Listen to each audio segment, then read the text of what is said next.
Thank you for joining us for this week's message at Crosswind Church. In this new 4-week series called Broken, Jeremy talks about how each one of us carries within ourselves a brokenness. God, through Christ, makes the broken whole. If you have any questions about this message or about Crosswind Church, please visit our website at www.crosswindchurch.net or email us at info@crosswindchurch.net. If you have your Bibles, go ahead and grab them.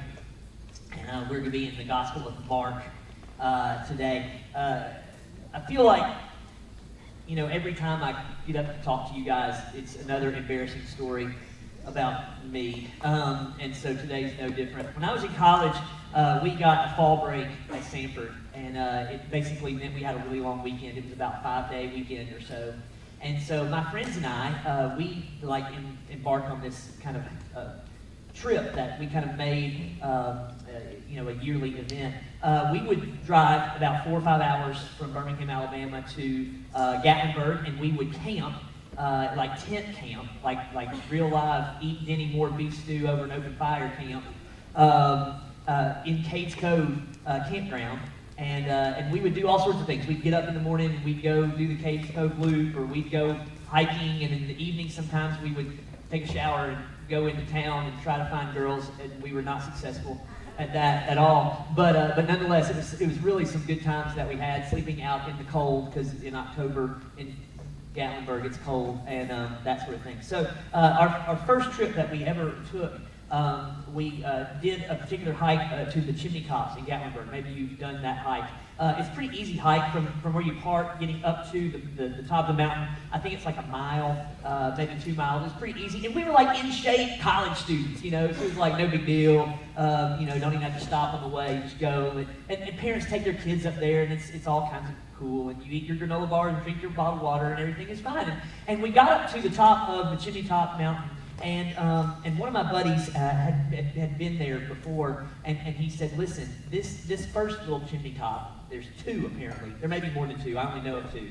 But there's 2. He said, this first one, it's like everybody goes to it. Like people bring their kids and stuff like that. And there were lots of people around. He said, but there's another one. We can get to it. There's a little trail that kind of goes around, and you can make it over to the other one. And lots of people do it. And so our question was it safe? And his response was, yeah, sure, why not? So we get on this little trail, and it's like cliff wall over here, cliff wall over there, this little trail, and we're like invincible college students. So nothing bad could ever happen to us. We're jumping over crevices where if we fell, we wouldn't be here anymore. And so we're walking over there. We get over to the other side, the other chimney top, and there's nobody over there. It's so cool. The views are amazing. These were things that we hadn't seen had we not taken this risk and kind of lived this adventure and allowed the wildness that's in our masculine heart to kind of display. And it was just wonderful. Well, as we're up there talking, our friend, he says, listen, there's another trail. In fact, do you remember when we were walking, there was a place where the road wide, and one trail was like marked off there, like a gate that said, don't go this trail, it's dangerous. We have emergency rescues like 4 every year from people trying to do this trail. And we were like, yeah, we remember that trail. And he's like, well, that trail comes up to the back side of this mountain. That trail is right there. And I think we should go down that trail.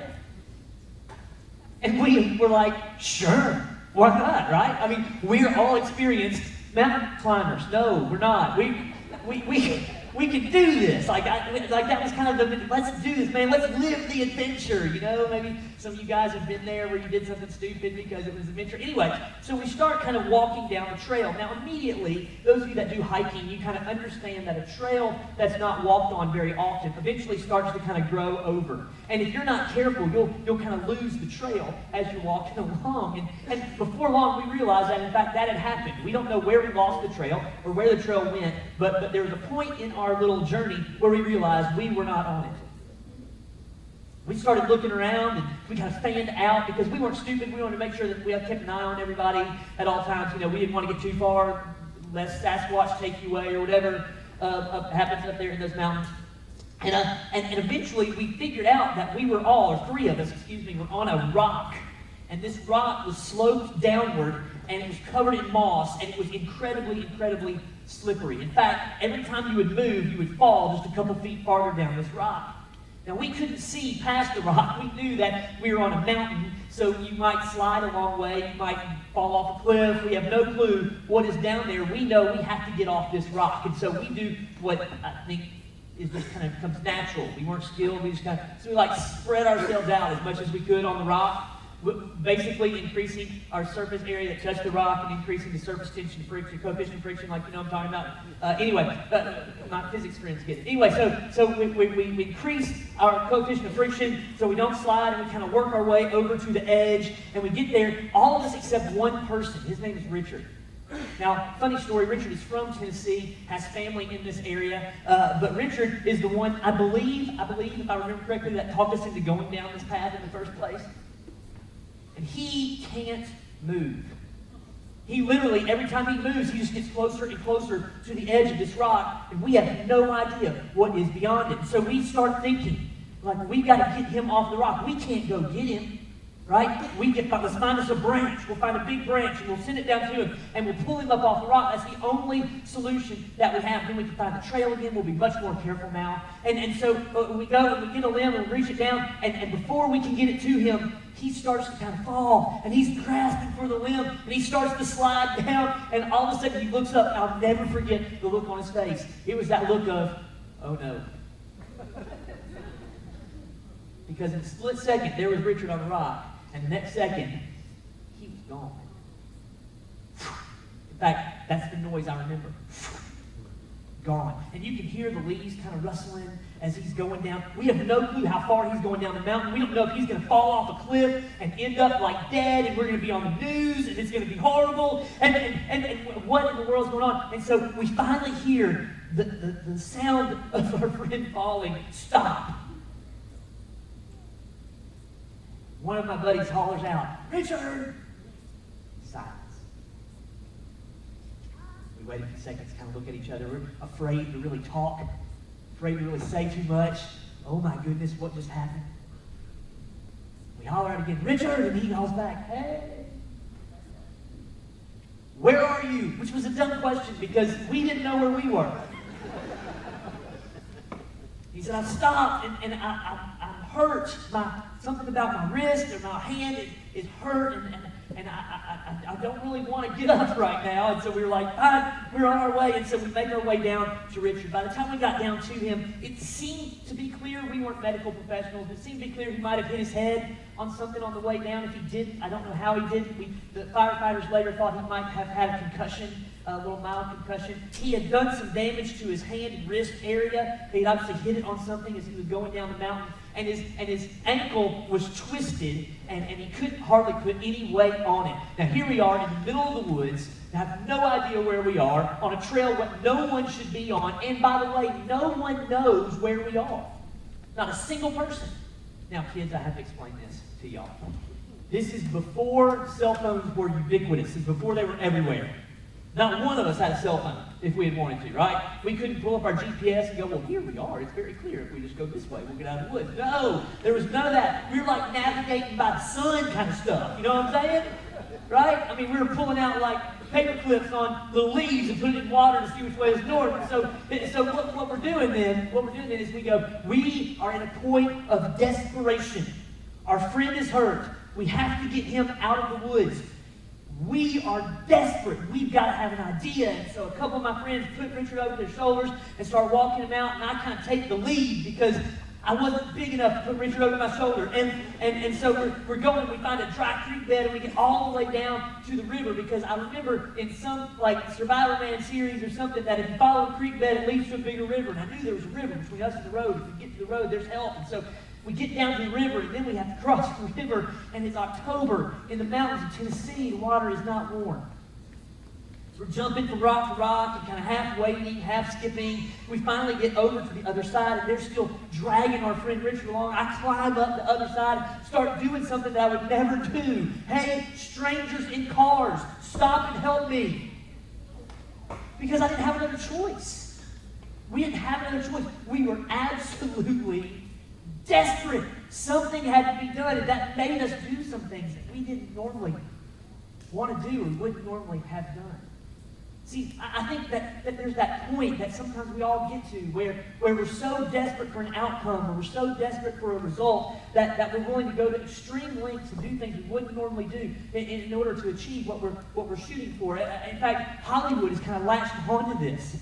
I mean, we could go through movie after movie, whether it's John Q starring Denzel Washington, or whether it's A Time to Kill starring Samuel L. Jackson, or whatever it is, the TV show Breaking Bad about a high school chemistry teacher who gets a diagnosis of terminal cancer, and he looks around and realizes he's got a baby on the way and a teenager with cerebral palsy, and he's going to leave his wife with no retirement and no money and a mortgage she can't pay and medical bills from his treatment that he can't take care of it. He goes and he starts cooking drugs in order to just leave some money for his kids. Why would a normal person do that? He would do it because he got desperate. And he couldn't think of another way out. Well, Hollywood latches onto that, and we kind of love those stories. And the reason is because all of us have kind of found ourselves in that situation. Either you have been desperate, you are currently desperate, or you will be desperate here in the near future. It's just kind of true, isn't it? Think about those moments, if you will, when you were most desperate. When the bank calls you up and says, we're going to have to put a lien on your house because you have all of these other debts that are due, or you haven't paid your mortgage in 3 months and we're going to foreclose on your home. And the creditors keep calling and keep calling and keep calling, and there is no more line of credit, and there is no more help. And you get desperate. You think, man, I'll borrow from whoever I have to do. I'll lie and say whatever I have to do. I'll do whatever it is just to get out of this desperate situation. Maybe it's a situation where your spouse looked at you. And after years and years and years of fighting and bickering, that spouse looked at you and said, I want a divorce. And I'm leaving, and I don't love you anymore. You think to yourself, whatever it is we have to do, I'll do it. Whatever it is to save our marriage now, let's do that. We'll go to counseling. We'll move, wherever it is you move. Like your mama can move in with us. Whatever it is, like we'll do it to make it work, because you just get so desperate you're willing to do whatever it is that you have to do. Or maybe it's that time that doctor walked into your room. He said it's cancer. And it's terminal. There's nothing we can do to help you. You research alternative methods, and you get second and third opinions, and you travel across state lines because you'll do whatever it is you have to do, because in a moment of desperation, we'll go to extreme lengths to find a way out of the situation. Now, what's interesting, where it's going to get for us in just a minute, is that when we find ourselves broken, and I'm talking so broken that there's nothing else we can do, it's easy for us to slip into a point of desperation.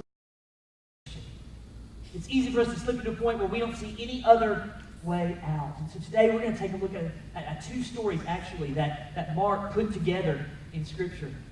Stories about two desperate people who did things that they wouldn't normally have done, and who did things that even society said they shouldn't have done. But in doing so, what they found was Jesus.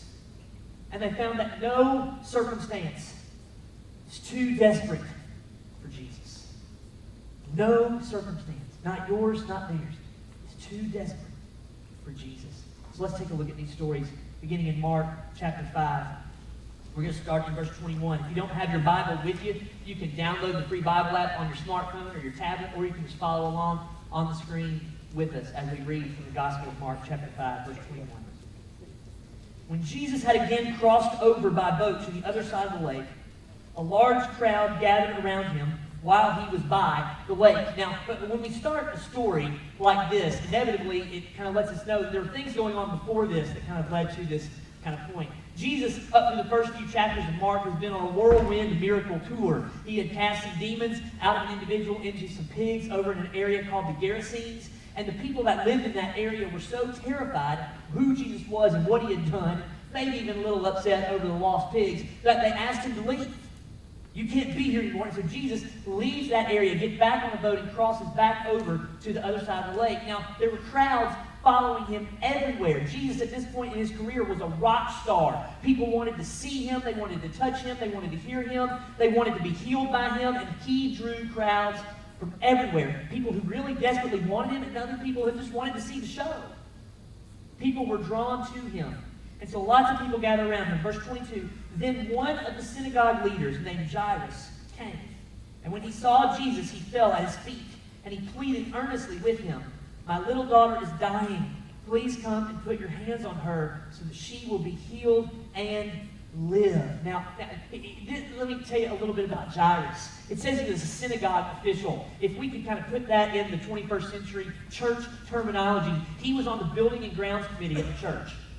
That was what he did. He did the repairs. He was up for upkeep, maintenance there at the synagogue where people worshiped God. He would have been responsible for making sure that everything ran smoothly. As a result, Jairus would have had some influence in the community. He would have had some influence at the synagogue. He would have had some power. He would have had some prestige. He would have been above what he was doing right now with Jesus.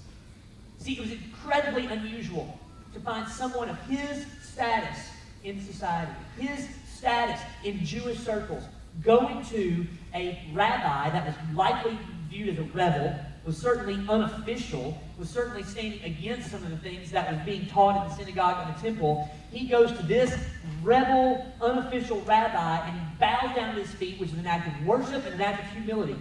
It was incredibly weird. No one would have expected that. No one would have done that. But when we figure out why he does it, it kind of gives us a clue as to what's going on in his mind. His message to Jesus is pretty simple. Jesus, you need to come to my house. Because my daughter, she's dying. She's sick. She's getting worse. And God, she's 12 years old. Jesus. I know, very important, I know that if you touch her, she'll be healed. I know that if you come to my house, that she will be okay and that she will live. When we realize he's doing this for his little girl, dads, don't you kind of understand why he did something so desperate, something so out of character? I can remember the first night that we brought my daughter Emma home from the hospital. Maybe some of y'all have experienced that. Maybe you just experienced that. It was our first child. We were just babies ourselves, but we had no idea what in the world was going on. And Jody's parents had come to stay with us just to kind of make sure everything was okay. And as the evening progressed, we were doing our best. We had read a bunch of books, and we felt like we were kind of pretty smart at this point in time. We wanted to kind of start the routine with our kids. It was like eat every couple hours, sleep, eat every couple hours, sleep. That was kind of what we did. And so we were trying to get in that routine. And as the evening kind of progressed, we started knowing that our precious little newborn baby was having some trouble breathing, and she seemed congested, and just a little bit of wheezing, and she couldn't eat real well because she couldn't breathe through her nose and that sort of stuff. And I can just be honest with you, I'm just like, we started to freak out. Some of y'all chuckle because you've had kids and you've had like 2 or 3 kids. By the time you get to like kid number 3 and kid number 4, you're like, they'll figure it out, But our first baby, our precious little girl, right? Y'all, 7 pounds and 11 ounces of her, or something like that. Anyway, I was wrong. I'm sorry. I don't know what she weighed. It was, okay, anyway. I'll have to pay for that later. I'm sorry. I love you dearly. Okay, so we're starting to kind of figure out what in the world is going on, and we work our way into the evening. Jody's parents go to bed, and we kind of think, man, I don't know, what do we do? And on into the night, we knew we were going to be up most of the night anyway because of the newborn baby just kind of expected. It was kind of like a party. And so we were like, what in the world are we going to do? And she just kept this wheezing and this nasal congestion, and we're like, what in the world? And so finally, in the wee hours of the morning, we just say, we've got to call the doctor. We've got to figure out what's going on. Our baby can't breathe. And so we call the doctor, and the doctor, to be honest with you, should have been really annoyed with us. Because this is what the doc says. The doc says, look, guys, it's like newborn congestion. Like, this is really normal. It's okay. She's breathing. It's fine. We're like, but you don't understand. She can't even. I do understand. Look, just trust me. I see this all the time. If you want, this is my favorite, if you want to do something, then you can go to the drugstore when it opens or whatever and find like this baby nasal saline spray. And you can do that and just kind of help clean her out and get things going. But do not worry. What you're experiencing is normal. But I was desperate. I was having full-blown panic attacks. So was my wife. And so what I said to her is, I'm going to find a drugstore. Right? Praise God, we lived in Fort Worth, Texas, where there were 24-hour drugstores. But I had to drive around until I found one that was open. I'm the only dude in there, and I'm looking for baby nasal saline spray. And I finally get back to the house, and we give it to her. And by the time I get back, if I'm not mistaken, she was like asleep and breathing okay. So it was like normal. We just didn't know what was going on. And the thing is when our kids are involved in something, we get desperate real quick, don't we? When our child gets hurt, when our child is bullied, when our child is wronged in some way, when our child is sick, we get real desperate real fast and we'll do some really crazy things. Because we find ourselves in a broken and a desperate place. Jairus was broken. He was desperate. So much so that he was willing to lay himself down at the feet of an unproven rebel rabbi and risk his reputation in the community because Jesus may be the only person that can help his dying daughter. So Jesus goes with him. Verse 24. So Jesus went with him, and as he's going, look what happens next. A large crowd followed and pressed around him. And a woman was there who had been subject to bleeding for 12 years. She had suffered a great deal under the care of many doctors and had spent all that she had, yet instead of getting better, she grew worse. So as he's going, there's this woman, and she had this issue of bleeding. Now, we don't know exactly the condition that she had, but we do know, because of what the Bible has to say, that there were some things, some social ramifications to her condition. So because she was bleeding and had been doing so for 12 years. Y'all hear me? 12 years. By the way, how old is this little girl? 12 years old. Think that's a coincidence? I don't. Okay. So this woman has been bleeding for 12 years. As a result, she would have been ceremonially unclean. It meant that if someone were to touch her, they would also be unclean. If she were to touch someone else, they would be unclean. Because of her condition, she was unable to go to the synagogue or the temple to worship. Because she was unclean, she was cut off from other people, and she was cut off from God, and the only way that she knew how to worship Him. Now, for just a minute, can you imagine that? How heartbreaking that must be. How broken that must make her. How lonely she must have felt. No one wants to come and hang out with me because I'll make them unclean. They won't be able to worship. And the God that I love, the God of my fathers, the God of my culture, I can't even go and worship Him because I'm unclean and have been unclean. So in her desperation, she went to doctor after doctor after doctor. The Bible says that none of them could make her any better. Little side note, the Jewish Talmud, which is a collection of oral laws and traditions, it actually says that there's a cure for this bleeding condition. It gives a couple. It says you're supposed to take the ashes of an ostrich egg and in the summer wear it in a linen cloth around your neck, and in the winter a cotton cloth. Or you're supposed to carry around grain barley from the dung of a white donkey. Not making that up. If you carry that stuff around, then it'll heal you. Well, she had spent all she had. I don't know. Maybe she bought every white donkey in Jerusalem. I don't know. But it didn't heal her. Didn't make her any better. It didn't fix her. All she did was exhaust all of her resources. My little cousin Alan, who's not so little, he'll be 30 here in a couple years, but Alan has the same blood disease that I have. He's not able to fight off bacteria and fungus, and he's been a lot more sick than I have been in my life. So they actually have a cure for our disease, but it involves a bone marrow transplant. So Alan raised money because he knew he was going to have to be off work for a number of months. It's a 110, 120-day process, right, that he has to go through, where he gets chemotherapy and his bone marrow is depleted, and they find a donor and they give him the bone marrow from the donor, and he has to stay in isolation so that he doesn't get sick or anything like a chemo patient and until that bone marrow kind of catches on.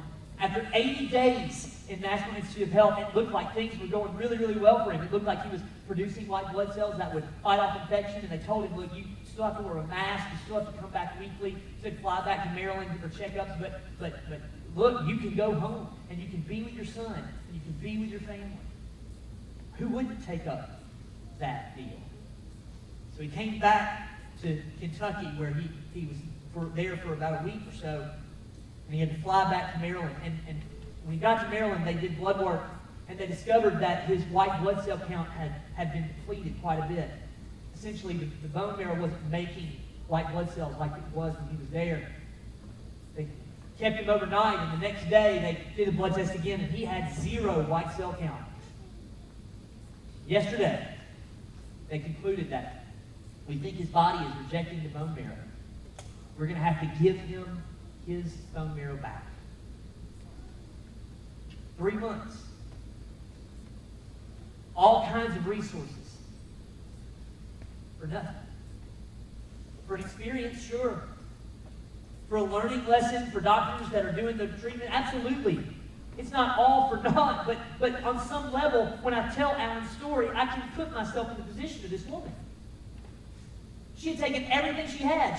She had given it to the best doctors and said, help me, heal me, and they couldn't do it. In fact, they just made her worse and worse and worse. And she had been bleeding for 12 years. Now look what happens next. Verse 27. When she heard about Jesus, she came up behind him in the crowd and touched his cloak. Let me tell you why this socially was not an appropriate thing to do. She was putting herself in a position where if she touched somebody, they'd be ceremonially unclean. And by the way, she was going to intentionally touch a rabbi. I mean, come on. This is bad for her. If this doesn't work, it could go incredibly badly. But why does she do it? She does it because she's desperate. Because for 12 years, no one's been able to help her. Jesus is the last chance she has. And so she sneaks up in the crowd. I don't know how many people she bumps along the way, wrecking temple privileges for everybody, right? And she gets up and she touches his cloak. Look what happens next. Now, by the way, I need to say this. Sometimes we read this text and we get up and we go, man, what amazing faith this woman had. I don't know that it's as amazing as we want to make it.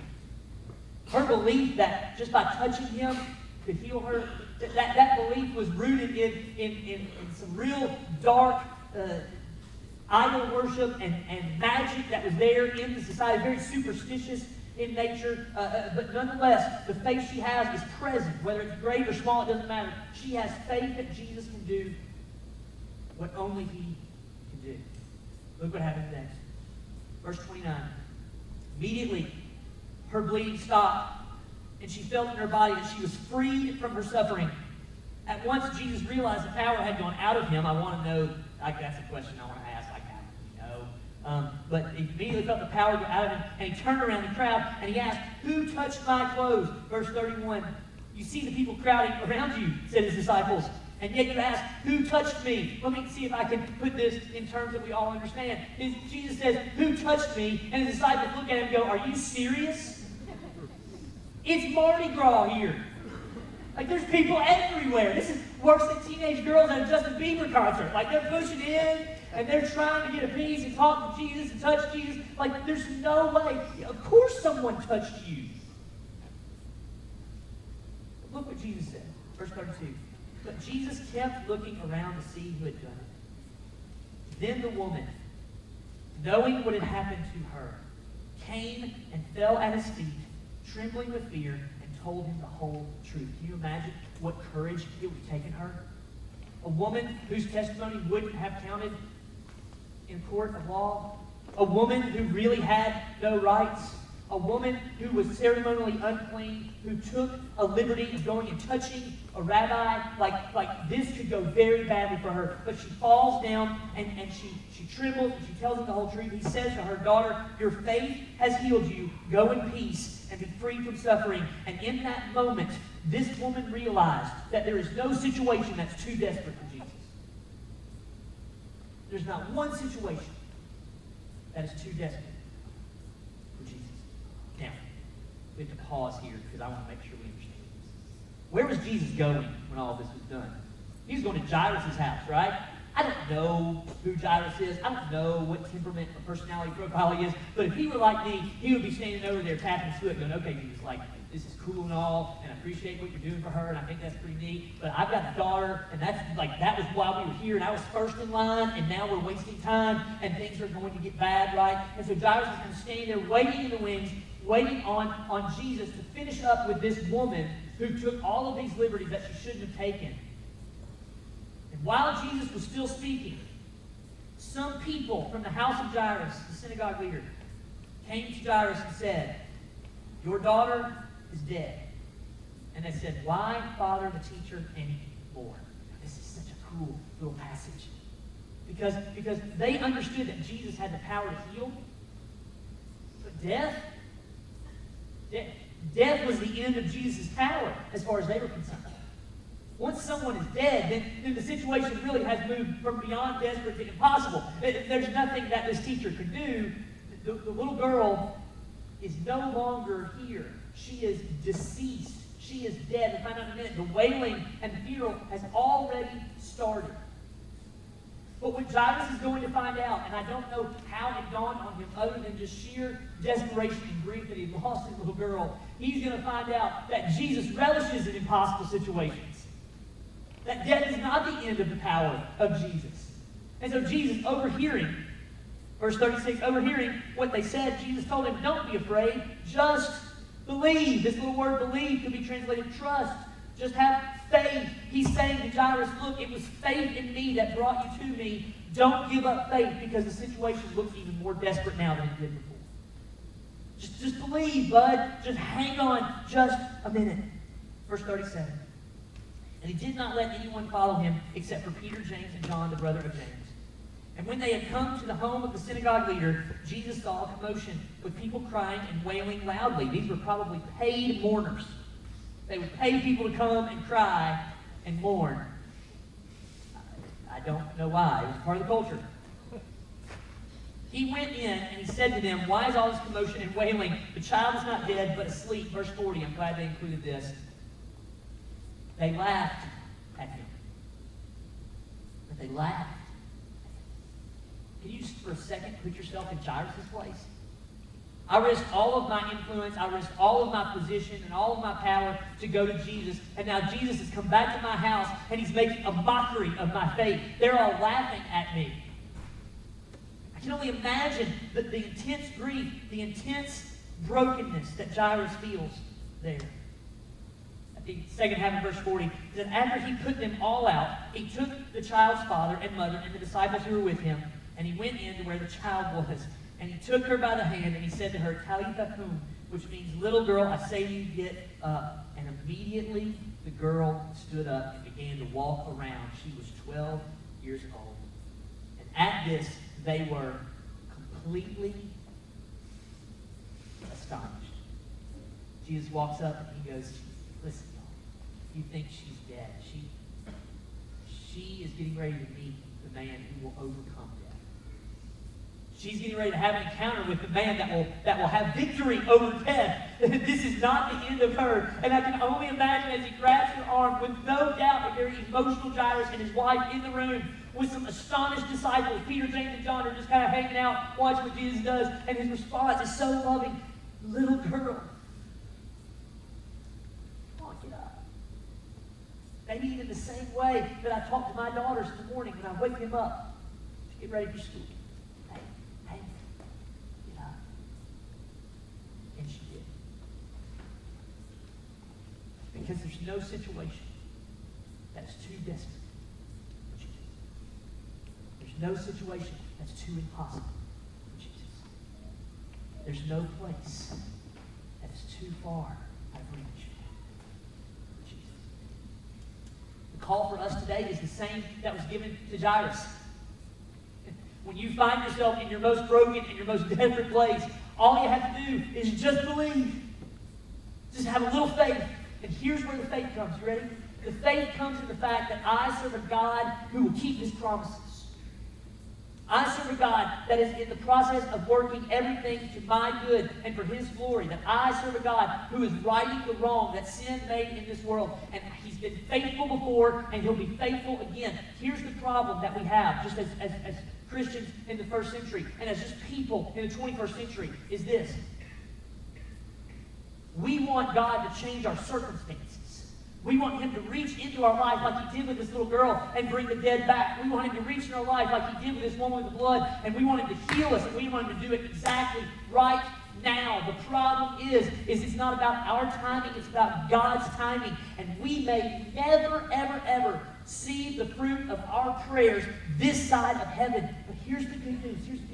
He's promised us that one day he's going to come and he's going to set up his kingdom on earth. And when he does, he will put to death sin. He will end every disease and every pain. There will be no more sorrow. There will be no more tears. There will be no more bloodshed. And He will make right what? Watch. What we messed up. And the reason that we can get up in the morning and face our desperate circumstances, and the reason we can get up in the morning and deal with our brokenness, is not because of what God is going to do for us maybe here and now, but about what He has done for us in the past and what He will do for us in the future. And when we take our focus, we talk about this all the time, when we take our focus off of our circumstances and off of our desperation and off of our brokenness, and we place it on a future with Jesus Christ, then, only then, watch, we can be filled with a joy that's not linked to our circumstances. And we can be given a peace that's not linked to our bank account.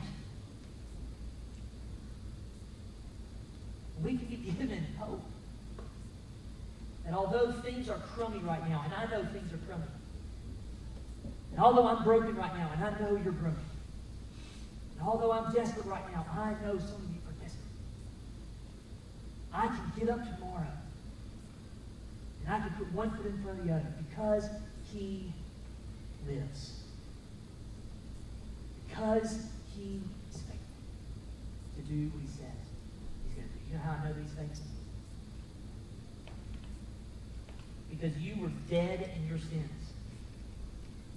You had found yourself separated from God because you sinned and I sinned. Paul would put it this way in the book of Romans. He would say, for all have sinned and fallen short of the glory of God, and the wages of that sin, the penalty that we owe for that sin is death, not just a physical death, but an eternal separation from God in a place called hell. That's what we deserve because of our sin. But God, in His love,